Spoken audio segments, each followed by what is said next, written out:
Pues esto es Art Talks, nuestro programa, emitiendo en directo desde la Facultad de Artes Visuales de la Escuela Universitaria de Artes TAI, en Madrid. Saludamos a la comunidad universitaria de TAI, de Instagram y del más allá. Y con mucha emoción saludamos, bienvenida, a Esther Gatón. Esther, hacedora de objetos, escultora de textos, montadora de texturas, pintora de rodillo, artista. Hola, Esther. Hola, ¿qué tal, Kino? ¿Cómo estás? Bien, bien, bien. Estoy en Madrid, en la Escuela de Artes TAI. ¿Y tú dónde estás? Yo estoy en Londres, en mi casa.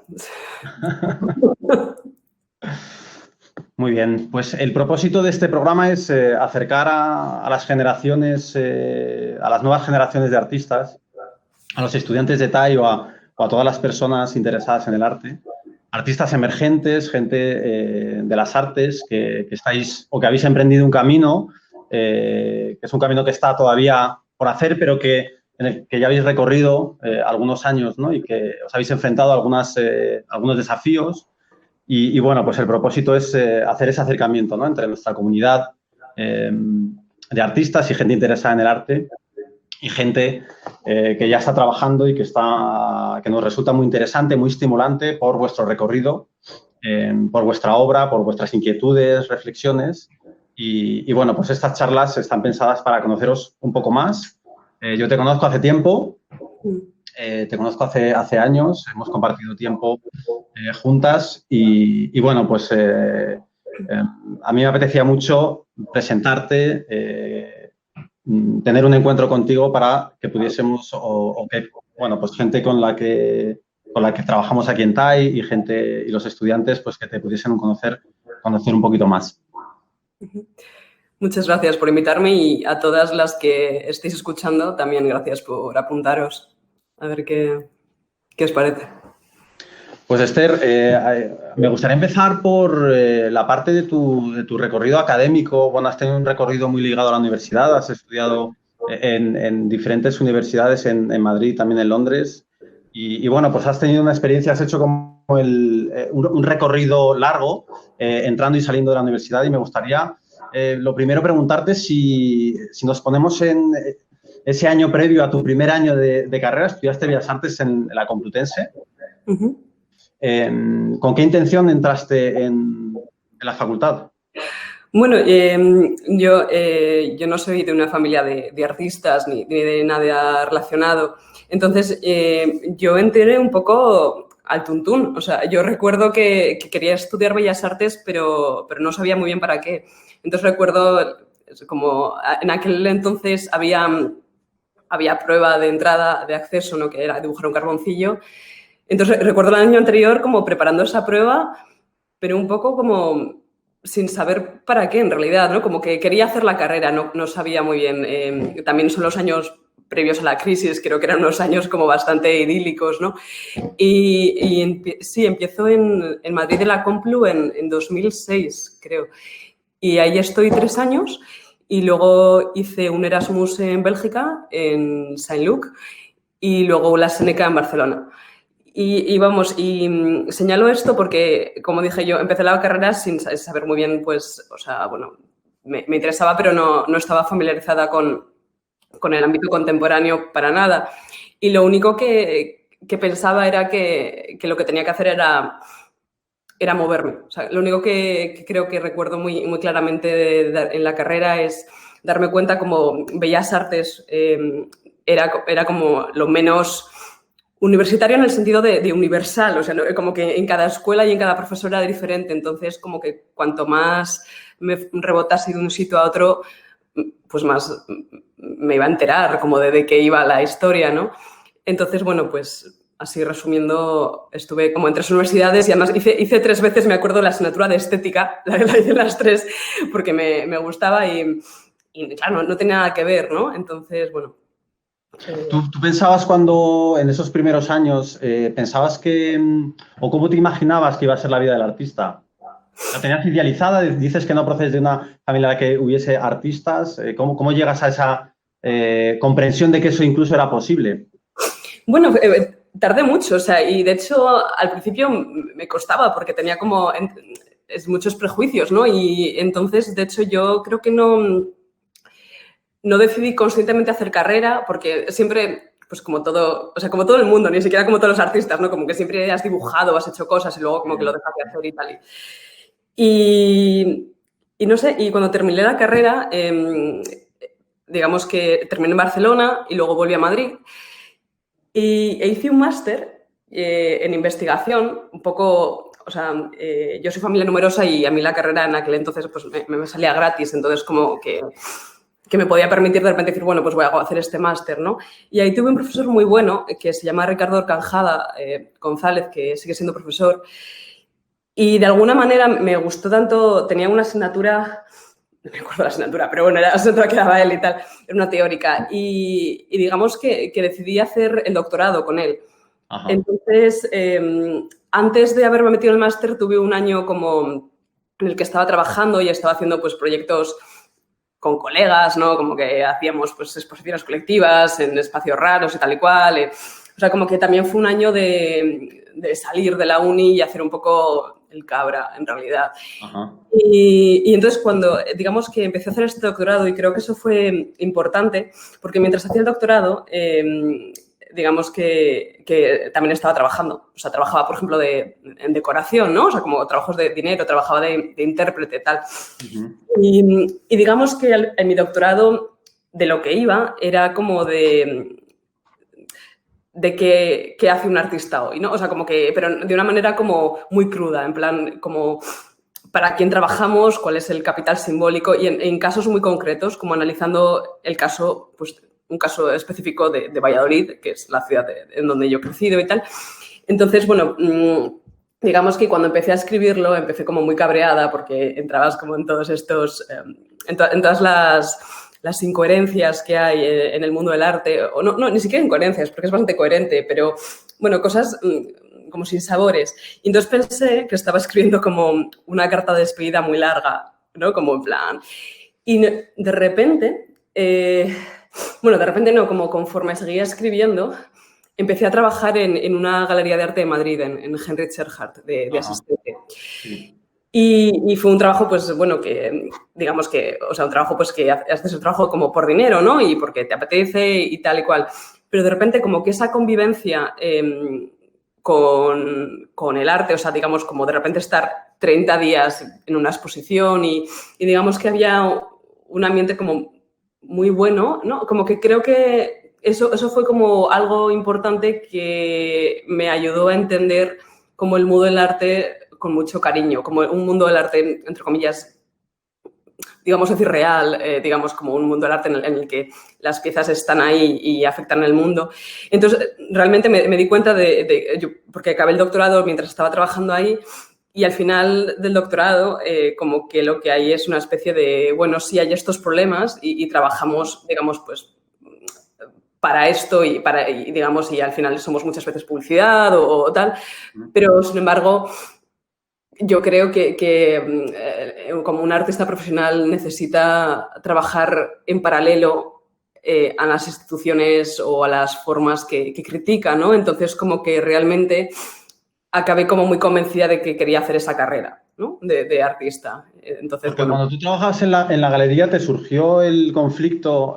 Es una galería que es muy potente, que tiene un discurso muy fuerte, es una galería muy profesional. Quiero decir que a ti te surgió el dilema de decir, quizás estar en un lugar tan importante dentro de la escena artística madrileña como desde la parte más de asistente de galería, puede jugar un poco a la contra de una parte un poco más investigadora o de dedicar un tiempo, una energía que la tienes centrada en el arte, pero que la tienes orientada de una forma que no acaba de tener sentido? Perdón, Kino, no he entendido muy bien. Sí. O sea, que si al trabajar en una galería sí. de la escena madrileña, una galería tan importante, y al desarrollar un trabajo más de gestión cultural, si quieres, que si sentías este miedo a lo mejor a no poder dedicarle el tiempo y la energía a tu carrera artística como tal, que si ahí de repente había un conflicto, ¿no? Bueno, sí, hay que decir, al final otra cosa que sí que quería decir hoy es que al final no hay una manera de ser artista y no hay, digamos, ni siquiera un mínimo de horas de ser artista, ¿no? Y ni siquiera hay, el artista ni siquiera tiene que ser tu fuente de ingresos para fundamental, ¿no? Para ser más o menos artista. Entonces, a mí al principio me funcionaba. A mí al principio me funcionaba muy bien porque además entras a las 11 de la mañana, entonces lo que hacía era, me despertaba muy pronto a las 6 y dibujaba y luego me iba a trabajar y ya está y tal. Entonces, como que durante un tiempo me parecía que era como perfecto. Tuve la suerte de que esa galería había como un ambiente muy, muy educativo, muy pedagógico. O sea, realmente se hablaba mucho de arte, se discutía mucho, digamos que... Entonces, para mí, no solamente estaba haciendo administración, como que creo que fue bastante enriquecedor. Luego también muchos de los artistas que están representadas viven en Madrid, con lo que les conocíamos y... Bueno, entonces pasa un poco, creo que es un poco lo que estamos haciendo con esta charla, ¿no? Como de repente un artista como de carne y hueso que te habla, pues eso como que te da energía porque Claro. es una realidad, ¿no? Entonces, sí, en mi caso creo que fue positivo. Sí que es verdad que llegó un momento en el que me di cuenta que yo donde quería estar en el taller, ¿no? O sea, al final, pero sí. Porque tú estás 3 años en Madrid, te vas 2, vuelves a Madrid y ¿cómo encuentras la escena? O sea, ¿qué ha pasado con esos contactos de la carrera? ¿Cómo encuentras Madrid? ¿Mantienes el contacto? Fue rarísimo porque además yo, o sea, en Madrid empecé como... Hice la matrícula, me acuerdo, el último día que se podía hacer. Entonces, entré como en el turno de tarde. Entonces, el turno de tarde de Bellas Artes de primero de carrera era como... O sea... Y me acuerdo que, pues claro, era como... O todo gente que tenía... Como gente muy mayor, ¿no? Que tenía otros curros y tal y cual. Bueno, muy mayor. De mi edad igual, ¿no? Pero como que en aquel entonces... y luego, o gente muy... Era muy punky. Y también los profesores que estaban ahí... pasaban, no sé, entonces yo creo que durante las horas de la mañana Madrid, o sea, la Complu tenía como una forma más de uni y tal, pero no sé, mucha de la gente con la que yo entré no sé qué, o sea, no sé nada de ellos, como que de repente recuperas relaciones. O sea, para mí sí que es verdad que fue importante cuando volví la segunda vez a Madrid, que de esto además nos conocemos, entrar en Rampa, que fue al mismo tiempo que para mí eso fue, o sea, vamos, bastante crucial. Que Rampa, para los que no lo sepan, era un estudio de artistas de Madrid, como 5 artistas muy jóvenes, que montaron un proyecto que se llamaba Gimnasio, en el que artistas más jóvenes aplicábamos como con un proyecto y nos tutorizaban, pero de una manera, bueno, no sé, bastante sorprendente en realidad, ¿no? Y muy cercana. Entonces realmente era como ponerte en relación con gente un poco más mayor que tú y que te daba caña fundamentalmente, por eso se llamaba gimnasio. O sea, hacías como músculo, no sé. Entonces, para mí eso, por ejemplo, fue todo gente nueva. Sí, no sé, o sea, digamos que yo he estado cambiando todo el rato. O sea, nunca he tenido la sensación de que Madrid hubiese como una escena, como que todo el rato estaba un poco... Había como muchas cosas pasando. O sea, de repente... O sea, además Madrid una cosa... Vamos, yo no soy de Madrid, pero hay mucha gente que está como entrando... Mucha gente de fuera, ¿no? Entonces, como que Madrid es como una especie de... no sé... Sí, de nodo de conexión. La gente pues entra, sale, viene, va. Quiero decir, pasa un poco como en Londres, ¿no? Sí. O sea, en Londres no llevo... O sea, lo que pasa es que en Londres yo creo que ni me entero. Pero, o sea, como que la escala es demasiado... Pero en Madrid sí que pasa, que es bastante guay, que nada creo que llegue a estabilizarse demasiado. O sea, como que está todo el rato cambiando. O estás... Maleable y maleada en sí misma, ¿no? Que está en constante transformación. Sí, eso es guay. Entonces, claro, tú haces el máster, entras en contacto con Horcajada y eso te lleva a inscribirte en el programa de doctorado de la Complu. Sí. Y estos son años de compromiso hacia una investigación que es muy académica. Entiendo que tú híbridas con tu práctica artística. Cuéntanos un poco ese proceso.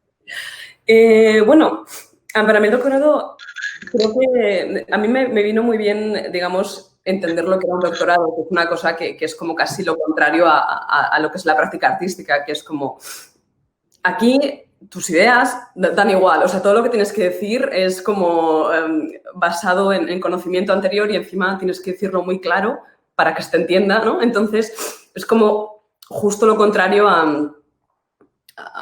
no sé, a combinar cosas sin saber muy bien a dónde van, que es un poco lo que hacemos, ¿no? O como siento que hago yo. Entonces, digamos que a mí, de alguna manera, como que a mí hacer el doctorado me gustó mucho y creo que me afiló un poco la cabeza, si esto tiene sentido. O sea, al final, digamos que tanto por la manera de trabajar que te exige un doctorado, además, yo tenía de directora a Ricardo, pero tenía de directora a Leonor Pérez, que es una persona de filología y letras. Ajá. Digamos, que yo quería a alguien que fuese como de lenguaje puro, también para tener una especie de alguien que digamos, que mete más caña en esa parte de articularte y de ser como muy rigurosa a la hora de hablar.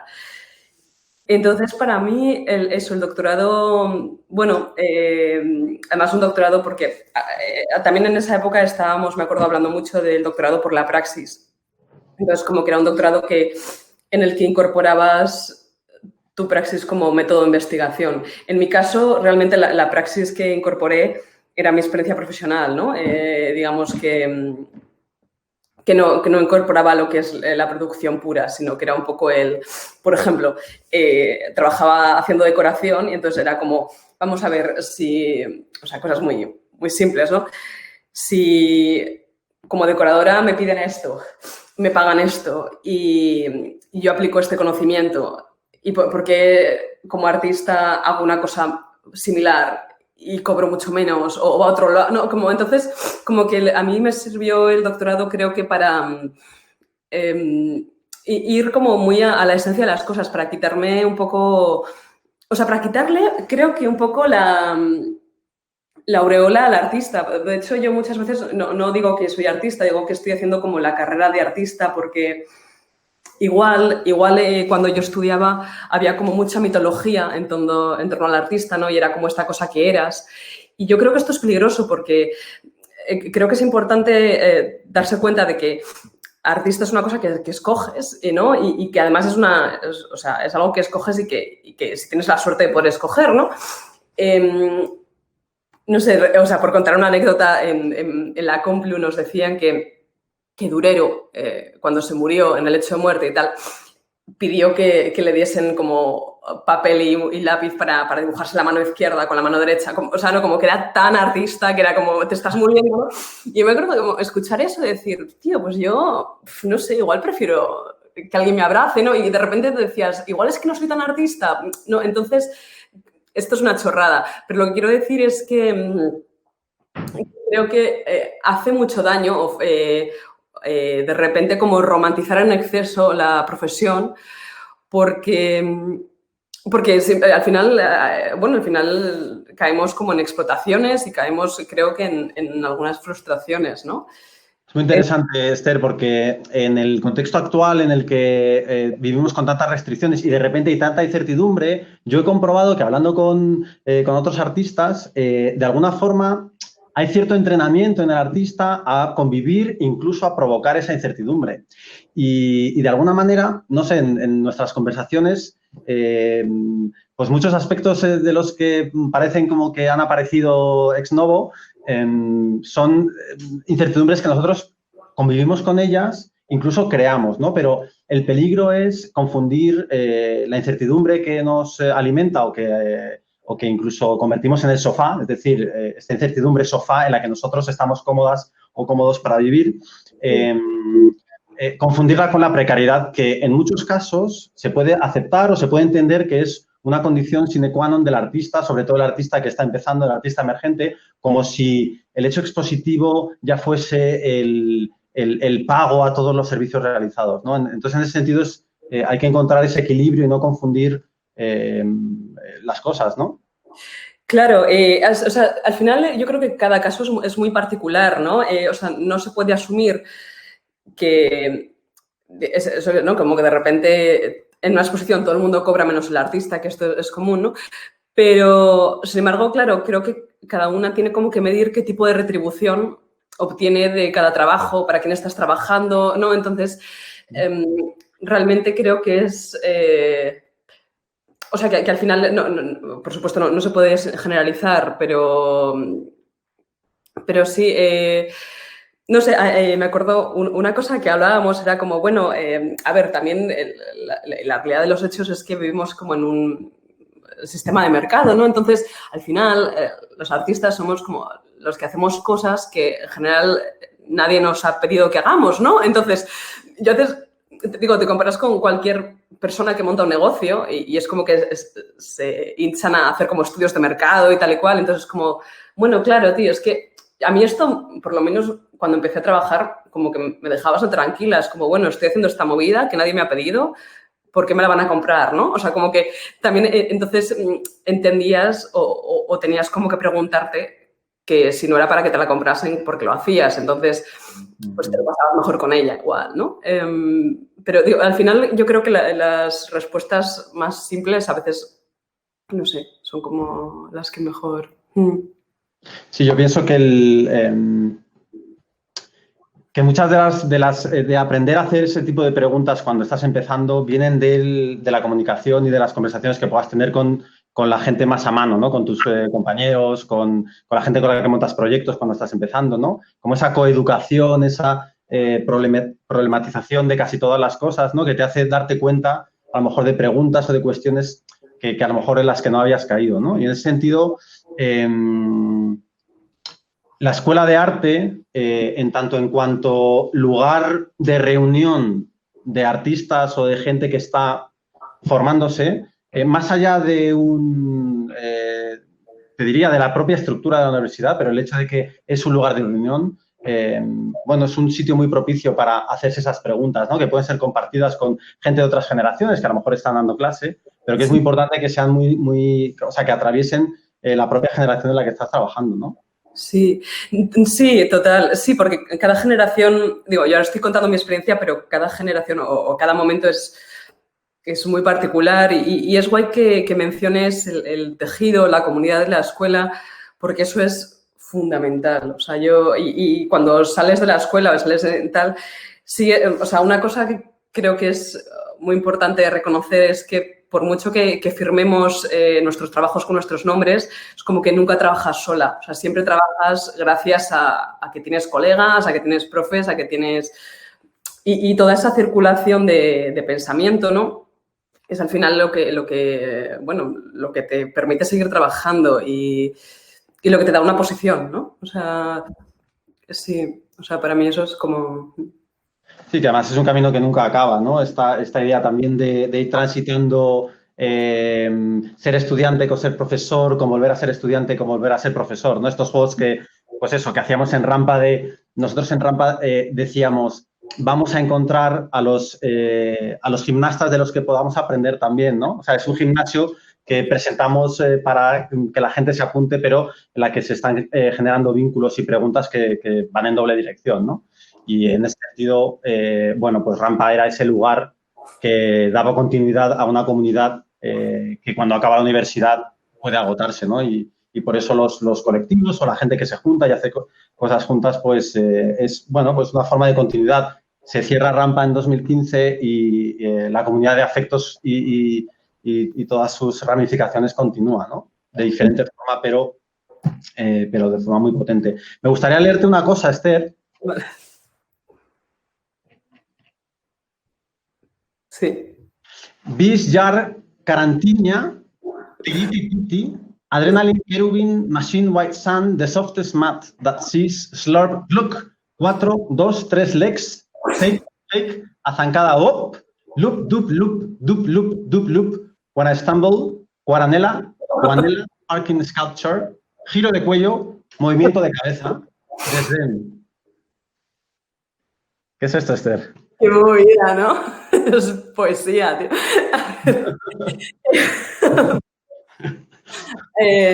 A ver, sí, son títulos de mis trabajos, sí, de muchos años diferentes y cada uno tiene una razón distinta.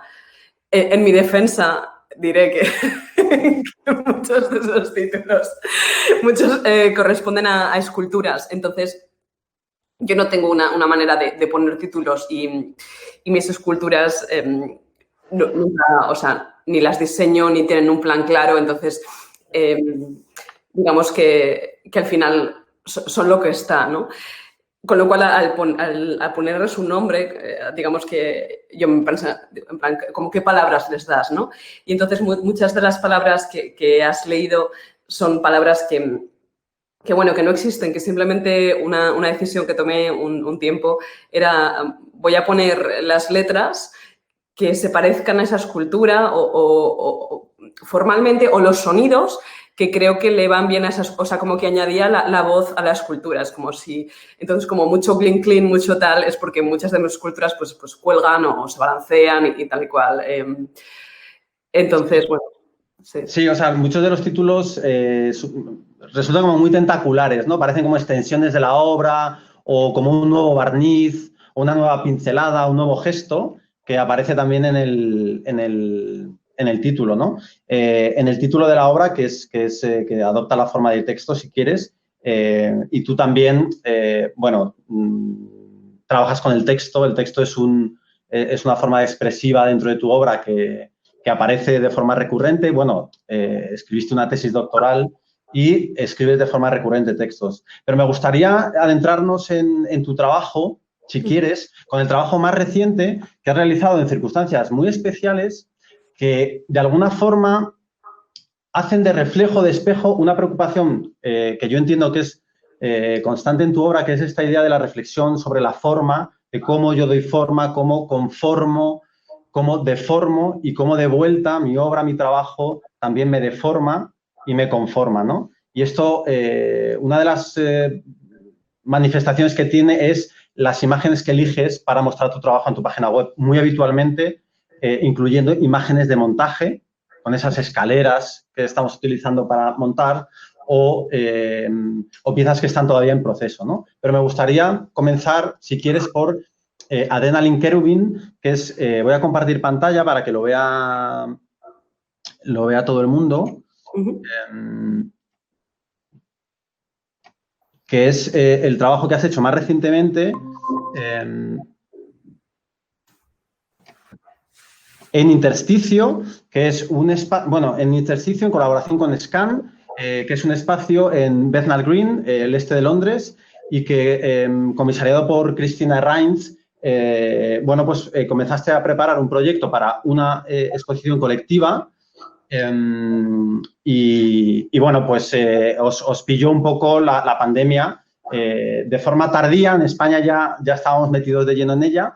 La exposición se llamaba Where Water Rumbles Metalloids y participaban también Fuentesal y Arenillas, Cristian Lagata, Cristina Mejías, y tú ocupabas un espacio adyacente porque estos 4 artistas compartían un espacio en un proyecto que tenía mucho que ver con cómo las obras se contaminan en los lugares de espera, en los contenedores que las contienen hasta que se exponen, y no habiendo tú compartido ese lugar con ese tipo de obra, bueno, pues hiciste una intervención site-specific en este lugar adyacente. Entonces, bueno, voy a compartir un poco las imágenes. Si quieres, nos puedes contar un poco del proyecto, el proceso y el momento en el que se dio. Claro, todas las imágenes, o sea, pasa exactamente eso. Scan e Intersticio son 2 espacios que, bueno, Scan lleva varios años trabajando en Londres. Intersticio aparece como un espacio nuevo. Entonces, digamos que Scan tiene que dejar su espacio antiguo y se alía con Intersticio y tienen 2 espacios en los que van rotando exposiciones. Entonces, como bien ha contado Kino, en la inauguración iban a exponer, Cristian, Cristina y Fuentesal Arenillas, y de repente pues me invitan a mí para que ocupe la otra sala. Entonces, digamos que la sala de Intersticio, que está comisariada por Cristina Raiz. Entonces, bueno, Cristina y yo ya habíamos trabajado juntas y nos conocíamos bien, entonces llevamos un proceso muy esponjoso, o sea, hablamos mucho y como que es bastante guay porque, digamos que desde el principio todo va fluyendo. También creo que es importante que, debido a que que esa sala no tenía ninguna memoria ni nada, creo que eso también nos hizo trabajar, o sea, por un lado Cristina fue muy generosa y vamos, o sea, los escanó como que me dieron un cheque en blanco porque, bueno, veis las imágenes, pues sí, todo eso es lo que hicimos. Entonces, digamos que es una instalación para esa sala que tiene unas dimensiones muy curiosas, es como muy alta y muy estrecha, tenía un poco forma de capilla. Entonces, todo el rato estábamos hablando de que, bueno, que parecía un ascensor, parecía que se movía, ¿no? Entonces, digamos, es una sala blanca, entonces mi intervención es toda esa pintura. Digamos que yo les propongo eso, de repente comprar pintura, es pintura de decoración de paredes con efectos metálicos, ¿no?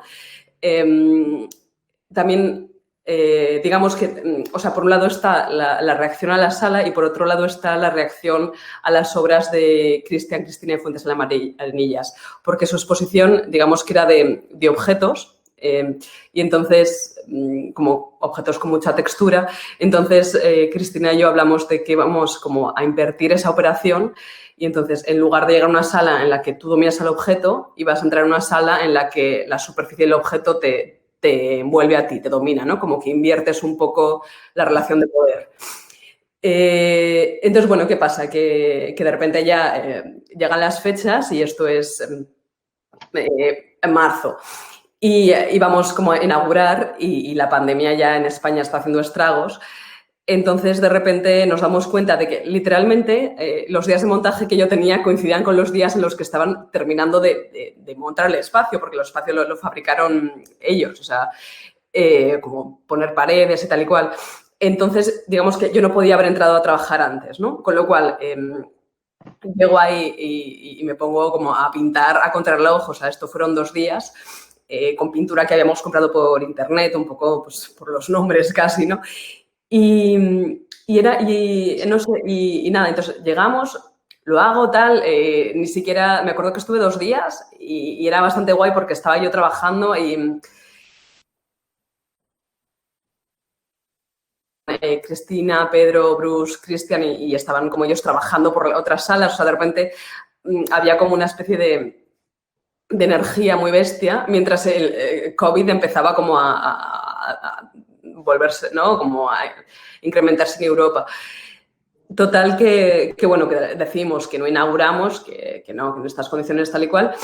Y además yo mientras trabajaba, ya habíamos decidido que no inauguramos y ya ni siquiera sabíamos si el fotógrafo iba a poder venir. Entonces, de repente estaba trabajando sin saber si eso lo iba a ver nadie, en realidad, más que con mis fotos de móvil que no daban para mucho, porque realmente es que no podía como parar a hacer fotos. Fue total que me di cuenta de que eso me molaba. O sea, que eso de estar como trabajando para algo que igual se queda en eso, o sea, de repente estar como solamente concentrada en eso sin pensar en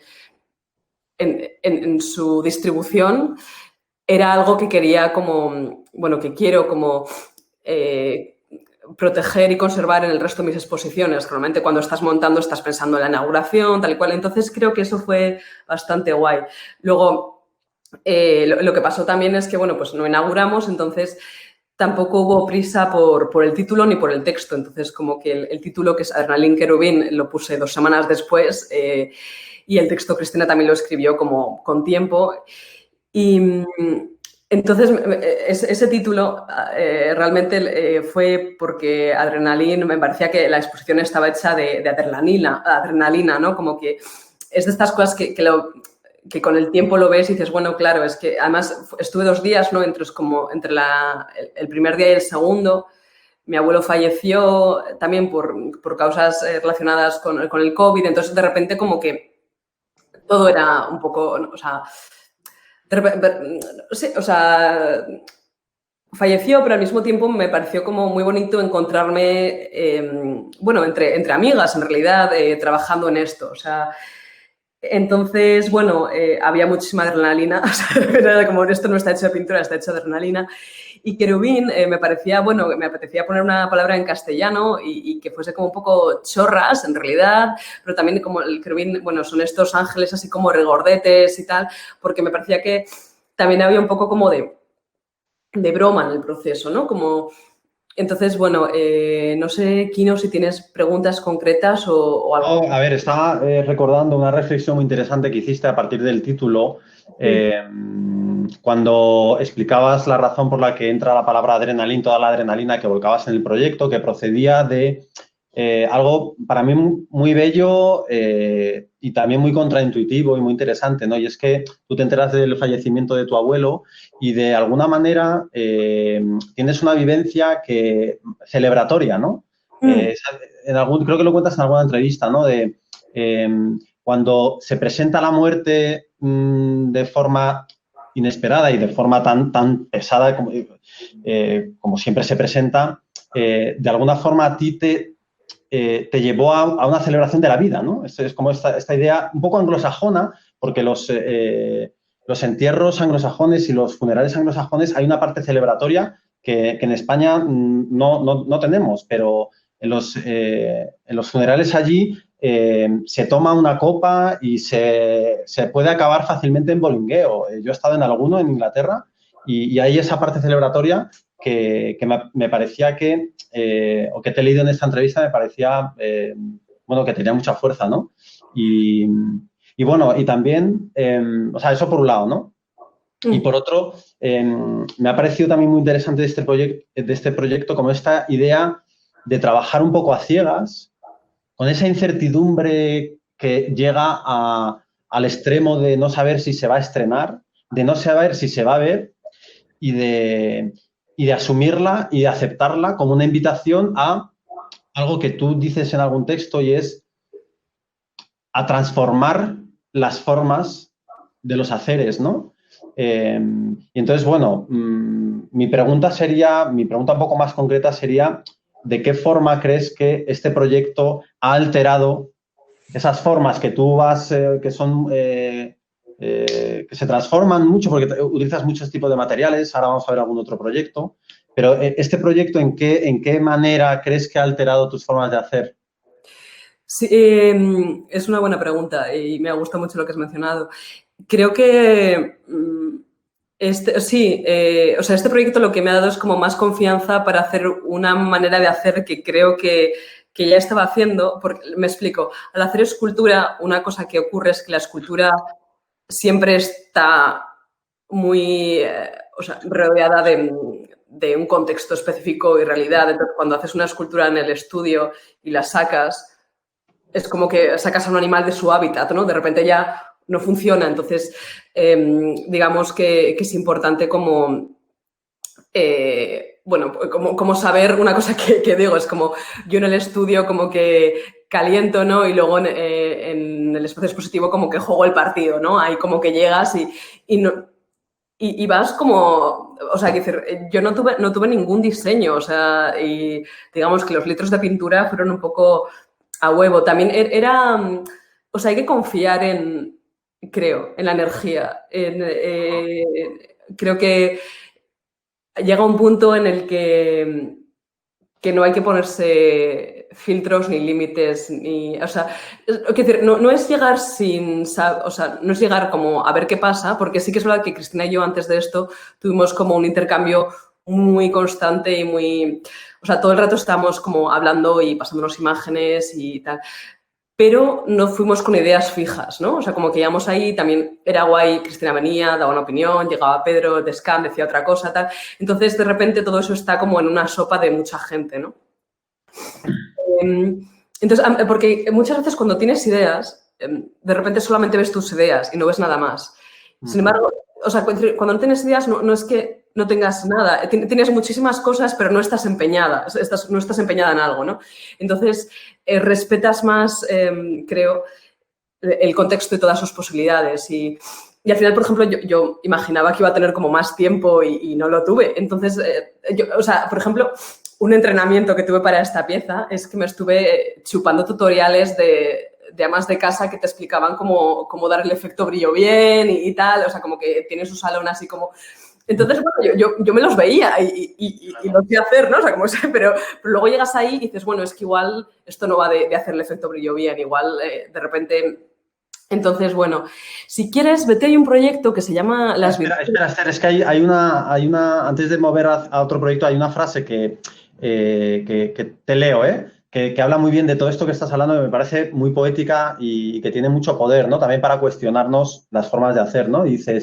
Cuando dices, hacemos tanto que a veces nos olvidamos de por qué comenzamos, ¿no? Esa idea de perder siquiera momentáneamente el fondo, el lugar donde las cosas se apoyan, los anclajes, los porqués, ¿no? Es como darse o lanzarse a ese abismo de olvidarse de por qué estoy haciendo, ¿no? Y una circunstancia muy dramática en muchísimos sentidos, a ti te da la oportunidad de olvidarte de esos porqués que en algunos momentos nos pueden atar, sobre todo en un hecho de montaje, de instalación, ¿no? Olvidarse de los porqués, ¿no? Porque a veces hacemos tanto que nos olvidamos de por qué comenzamos y darse a ese olvido, ¿no? Total. Sí, el darse es muy bueno.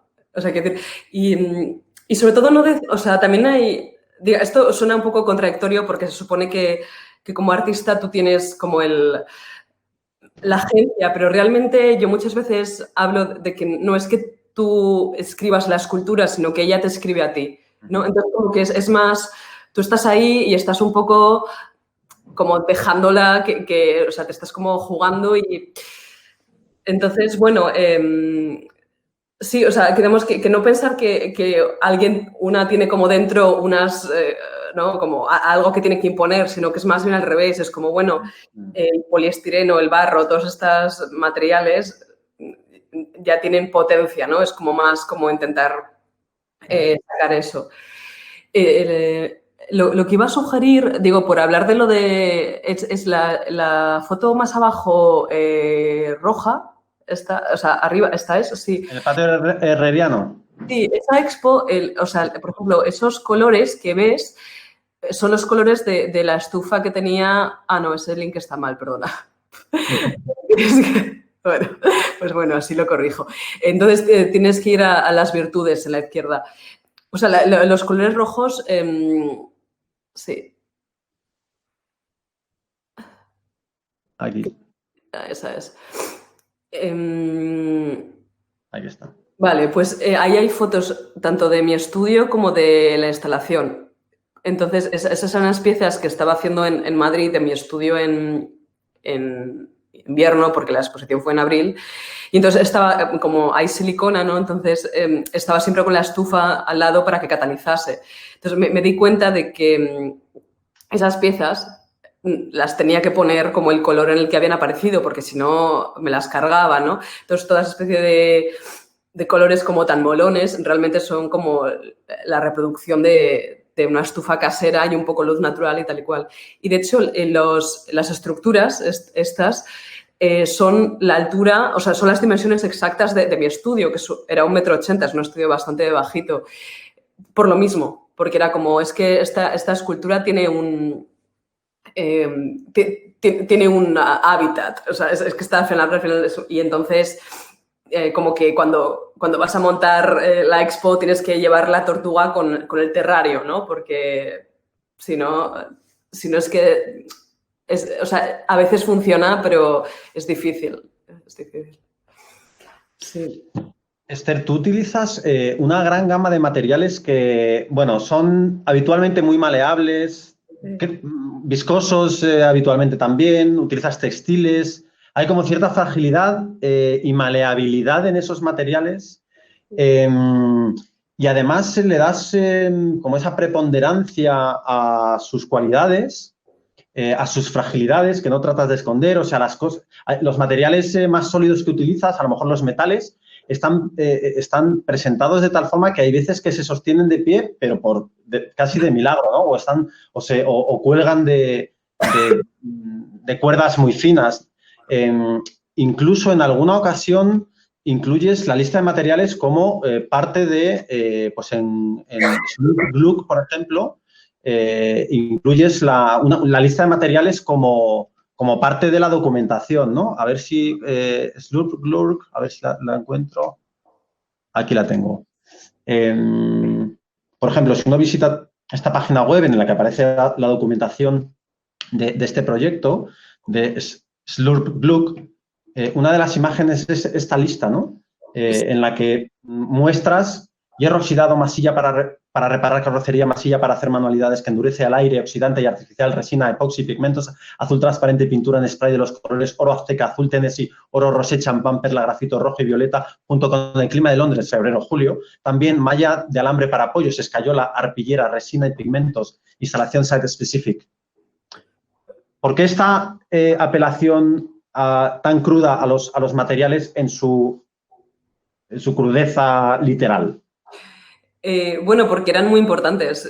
Realmente, digamos que no es, digamos, mientras estaba trabajando, por ejemplo, todos los hierro azteca, azul Tennessee, todo esto, son los colores del spray, ¿no? Entonces, yo muchas veces compraba los colores por el nombre. De repente estaba mirando, ¿no? Y decía, anda, si hay un spray que es champán, pues, ¿no? Entonces, creo... o sea, digamos, entonces la manera en la que escojo materiales es bastante similar a la manera que escojo formas, que es como, igual esto mola, ¿no? Entonces estás ahí jugando hasta que encaja. También, por ejemplo, otro material que hay ahí es la masilla para reparar los coches cuando te das un golpe. Entonces me parecía que ese material tiene unas connotaciones muy fuertes que a este tipo de escultura le iba bien. O sea, de repente un material que es como vasto, pero repara, ¿no? Un material que está hecho como para devolverle una forma a algo que la ha perdido de golpe, pero que la devuelve como parcialmente. Entonces, de repente, bueno, es una masilla, pero me parecía importante que fuese eso.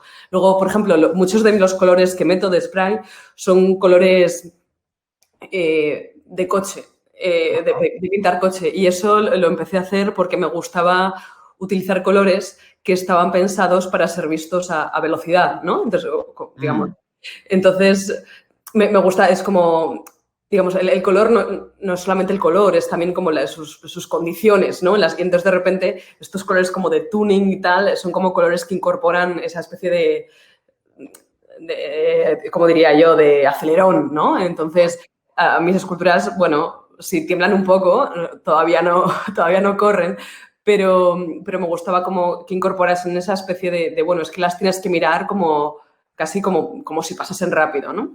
Esta idea de aceleración y de algo transitorio me parece muy interesante en tu trabajo. Voy a invitar a cualquier persona que esté ahora mismo en directo a través de Instagram a que nos plantee cualquier pregunta que tenga para Esther. Y mientras, no sé si me oyes, Esther, todavía. Sí, te oigo. Vale. Es que hay un pequeño delay con la imagen, entonces... y mientras te pregunto por este tránsito que a mí me parece tan interesante en tu trabajo. Yo en mi estudio tengo una caja con material de Esther Gatón, pero tiene una latencia que me inquieta y que me provoca.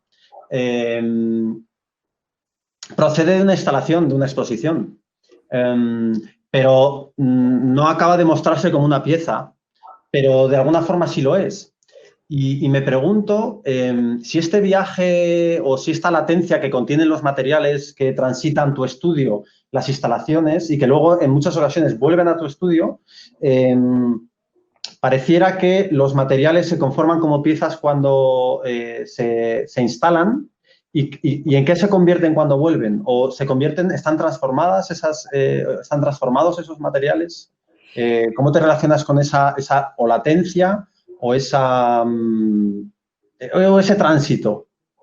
Claro, es que tal y como yo trabajo la escultura, nunca es definitiva. O sea, nunca, como que digamos que no defiendo formas exquisitas, únicas y perfectas, sino que al final siempre son cosas que se adaptan.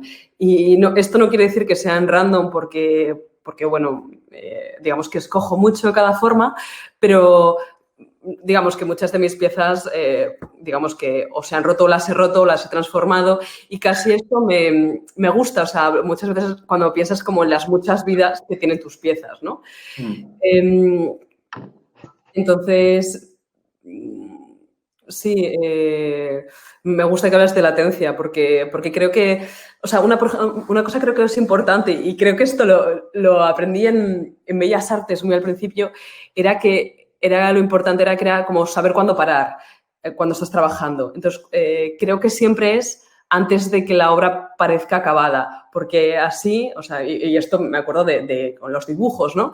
Como que de repente cuando se acaba demasiado, ¿no? Entonces, digamos, es una cosa muy subjetiva, pero recuerdo siempre pensar, tienes que dejarlo a tiempo. O sea, es muy importante que pares antes de, ¿no?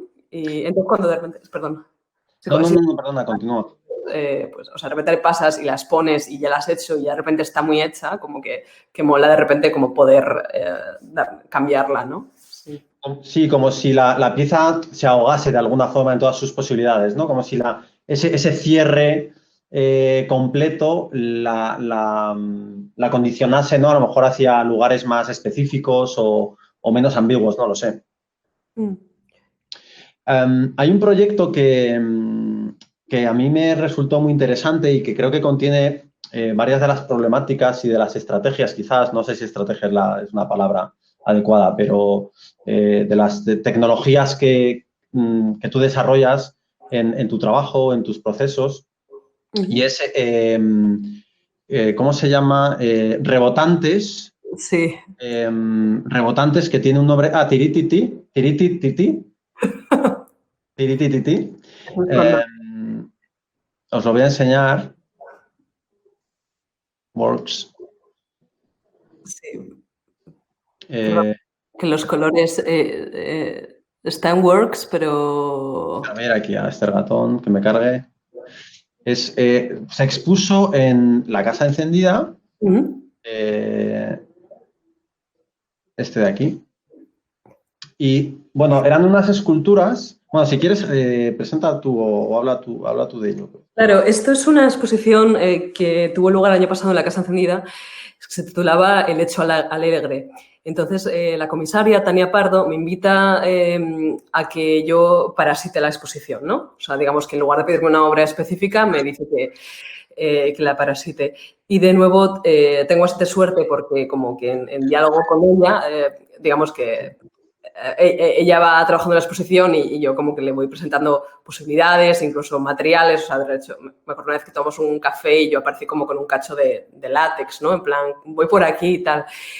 Entonces, aquí, digamos que ya estaba pensando, con esto que hemos hablado de la forma, que a mí lo que me interesaba de las esculturas no era tanto la forma que tenían, sino como que lo que esa forma nos hacía hacer, ¿no? O sea, lo que esa forma produce, ¿no? O sea, entonces, bueno, como en el contexto de esa exposición, me parecía que estuve pensando, yo dije, bueno, yo lo que quiero es que estas esculturas reboten, ¿no? Porque creo que eso es lo fundamental. O sea, entonces como que, bueno, pues al final lo que hice fue hacer unas formas con arcilla, bueno, aquí está, y estas formas hice un vaciado con silicona y forré pelotas. O sea, como que al final era como esto. Pero también las formas que hice con arcilla tenían una doble intención. Por un lado, quería que fuesen formas que te apeteciese coger, o sea, como unas formas como de manillar, ¿no? Y al mismo tiempo quería que cuando las pelotas rebotasen, que rebotasen de maneras que no fuesen predecibles, como lo hacen los balones de rugby, que rebotan y se van a cualquier lado, ¿no? Entonces, bueno, al final salieron estos dos diseños que parecen cabezas. Y claro, al final ocurrió una cosa interesante con esa pieza, porque digamos que las pelotas que tienen dentro son pelotas de chino. Entonces, de repente era como que también están hechas de látex. Entonces, de repente era como un látex que yo había formado y un látex comprado, ¿no? Y se producía una tensión entre el mismo material tratado de diferentes maneras casi opuestas, muy interesante. Y además, al estar así como en forma de ostra, de repente, bueno, no sé, la pieza final me gustó bastante. De repente creo que era como... O sea, eran dos cosas como incompatibles que querían estar juntas, ¿no? Era como rojo y rosa, así, ¿no? Claro, es que planteas como una relación entre molde y relleno, pero el relleno es el molde de la superficie, ¿no? Y en ese sentido, el relleno que hace de molde apela a algo muy lúdico, al juego, y esto me hace relacionarlo con algo que también te he leído cuando dices algo así como que el goce descarrila el conocimiento, ¿no? Y darle a algo muy lúdico, pones un vídeo además de una compañera jugando con esa pelota.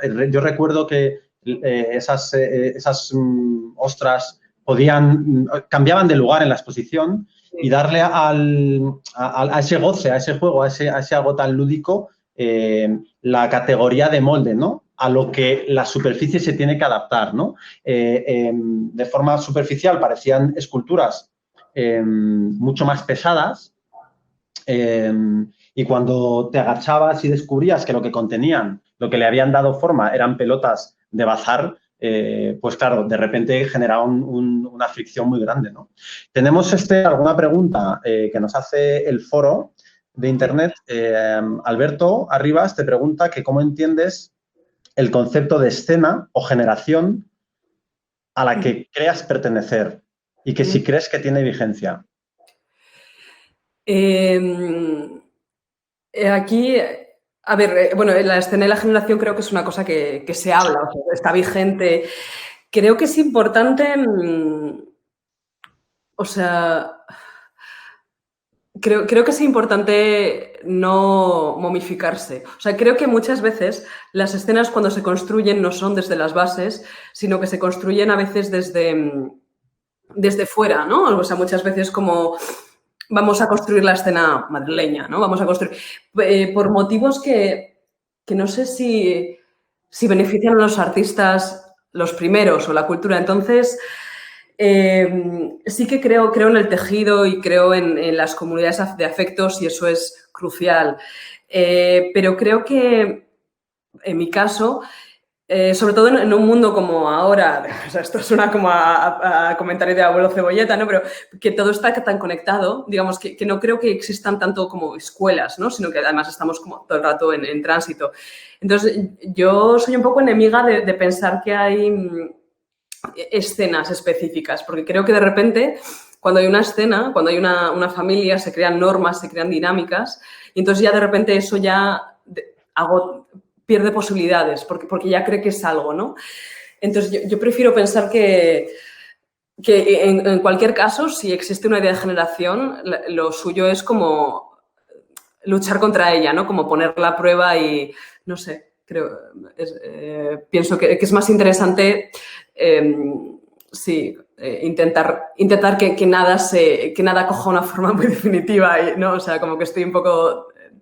sí. Sí, porque las generaciones, las generaciones de artistas se entienden como esas décadas, ¿no? Que están estratificadas y que, bueno, pues no todas esas generaciones han conseguido contaminarse o implicarse en otras, ¿no? En ese sentido, sí, a veces hace falta como el pincho que una, el pincho de la hamburguesa que haga que conecte, ¿no? Que el ketchup de una generación llegue a otra, ¿no? Es verdad que a lo mejor en disciplinas como la literatura se encuentran generaciones más mezcladas y más contaminadas, ¿no? Escritores pues de 25 años compartiendo foros desjerarquizados con escritores, pues no sé, de generaciones mucho mayores biológicamente hablando, ¿no?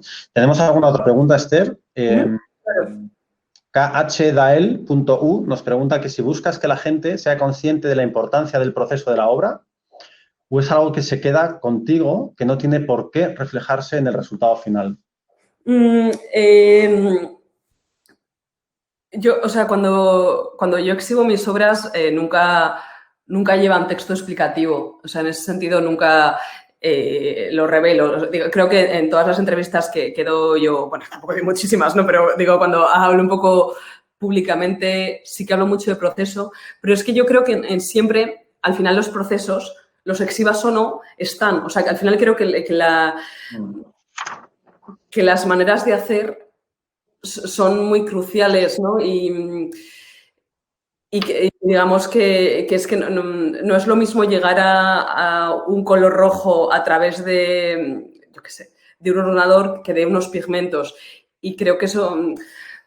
Entonces, digamos que cuando yo hablo tanto de procesos, lo hago como más entre colegas para compartir maneras y tal, pero no sé... creo que en mis formas se nota que no están diseñadas, si esto tiene sentido. No sé si es importante, pero creo que se nota que no vienen de la mente, si esto, ¿no? Hay una decisión consciente de incluir al menos, y por ejemplo, imágenes de montaje en tus proyectos. Quiero decir, cuando les haces el display en la página web, sí. De alguna forma aquí hay alguna conexión con con ese proceso que te parece que adopta la categoría de al menos enseñable, ¿no? Esa Claro, escalera que nos encontramos en tu web. es que, o sea, creo que ya tengo la respuesta. Es que creo que para mí todo es proceso. O sea, creo que no tengo tan claro el que de repente la exposición ya es como lo que veníamos a hacer. Entonces, cuando yo pongo estas imágenes, no las pongo en plan, oye, mirad, así es como he hecho esto. Es que son imágenes para mí tan válidas como la imagen de la exposición. O sea, es como, bueno, yo estoy produciendo imágenes, pam, pam, pam, pam, y de repente hay una que mola del estudio y hay una que mola en la galería. Entonces, por ejemplo, la que dices con las escaleras, es que, bueno, fue otra historia que hice una escultura como dentro de la galería, entonces de repente me di cuenta de que el montaje con las escaleras tal y cual, o sea, yo hubiese abierto la expo así, ¿eh? O sea, estaba bastante guay. Ujú. Entonces, sí, no es por revelar, es que creo que no, o sea, hay como diques, hay como un dique en el que dices, bueno, ya está, paro y hago esta exposición, pero muchas veces también las exposiciones, como la de las pelotas, la pieza está cambiando todo el rato, ¿no? Entonces, bueno, no sé. Ujú. Pues para ir terminando un poco con el encuentro, estás en Londres, has terminado recientemente un programa de máster en Goldsmiths, estás preparando una exposición en tu galería en San Sebastián. Cuéntanos un poquillo pues, lo que tienes en la bandeja de entrada más reciente y qué tienes un poco en mente para los próximos pues, meses, quizás. Bueno, en Goldsmith lo que presenté en el trabajo de fin de máster fue vídeo. Entonces, digamos que el vídeo está siendo, hemos hablado mucho de escultura, pero a mí realmente no, o sea, me gusta hablar de escultura, pero no considero que sea escultura. Por ejemplo, el vídeo es un medio en el que... Uy, ¿Kino? Ah, vale, sí. O sea, es un medio que al final funciona muy bien al tiempo que la escultura, porque también hace lo mismo, utiliza ya el espacio y el tiempo, lo que pasa que a la inversa, digamos que en la escultura pones un espacio y el espectador maneja el tiempo, y en el vídeo como que tú pones el tiempo y vas dirigiendo a la persona por el espacio. Sí, me explico. Entonces, bueno, sí, ese es un vídeo que hice para el K2M durante el lockdown. También, digamos que al vídeo llegué porque yo muchas veces hago las fotos de mis piezas, entonces me di cuenta bueno, de que ya estaba trabajando en la pantalla. Y, por ejemplo, este vídeo o sea, es muy formal, digamos que el hilo conductor en mis vídeos, una cosa que intento es como que mande la imagen. Entonces, siempre es... bueno, esto está colgado en internet, lo podéis ver. O sea, digamos, siempre es poner una imagen detrás de otra por razones de imagen que no tienen que ser solamente formales. En este caso, la pieza se llama Blue Fire, entonces como que hay una constante así como de fuegos azules. Pero procuro también ser un poco irónica con esto. De cara a la exposición de San Sebastián, sin embargo, creo, o sea, va a haber pantalla, pero va a haber instalación específica, ¿no? Es la primera exposición que hago en esta galería y entonces, bueno, no me conozco el territorio, por decirlo así, pero es una galería, digo, por soltar algunas pistas, que, por ejemplo, tiene un ascensor, porque tiene 2 plantas, tiene un ascensor transparente. Entonces, como que cuando yo llegué a visitarla, me acuerdo que pensé, Dios mío, o sea, aquí da igual lo que pongas porque con este ascensor, ¿no? Como que todo va a tener que ver con el ascensor, ¿no? Y entonces, bueno, la exposición creo que va un poco por ahí. Es un ascensor, no sé, o sea, si os metéis en la web lo veis, es un ascensor transparente en el que se ve como toda la maquinaria. Entonces, o sea, si te soy sincera, o sea, voy a ir como con 2 semanas de montaje, que tengo esa suerte, entonces realmente espero que en esas 2 semanas la cosa se transforme y cambie bastante. Pero bueno, está claro que es una exposición como para ese espacio, con ese ascensor y con esa cristalera y en condiciones también bueno, de confinamiento. O sea, también es una exposición que efectivamente la galería se convierte un poco en lo que o sea, en el estudio de cine que produce imágenes, ¿no? O sea, ya es como que trabaja para la pantalla. Entonces, bueno, pues un poco... Sí, esto nos vuelve un poco a esa idea de que todas las condiciones conforman y dan forma a las cosas que hacemos, y las cosas que hacemos nos dan forma a nosotros, ¿no? Los contextos, las vicisitudes, los materiales, los lugares. Y en ese sentido, seguro que te encontrarás muy a gusto estando en esa incertidumbre de no saber efectivamente o de no poder manejar todos los parámetros, ¿no? Porque al final eso también es un estímulo, ¿no? En tu práctica. La verdad es que sí, o sea, es un subidón. Tengo la suerte también de que la galería, bueno, o sea, confían mucho y tal y cual. Digo, también tienes como que poder trabajar con gente que, bueno, también esa gente que trabaja contigo, ¿no? Como que vaya de tu cuerda, pero sí. Así que... Muy bien, Esther. Pues nada, muchísimas gracias por este encuentro maravilloso contigo. Y gracias a ti y bueno, y a todos los demás. Gracias por estar aquí. Pues nada, deseamos que el proyecto vaya genial, estaremos en contacto, cuéntanos cómo va, yo sabré de ti y nada, muchas gracias por participar, seguro que, bueno, nuestros estudiantes, la comunidad de TAI y toda la gente interesada, pues, oye, habrá disfrutado y disfrutará de este encuentro, de conocerte un poco más y nada, muchas gracias. Gracias a ti. Un saludo. Que vaya muy bien. Chao. Chao.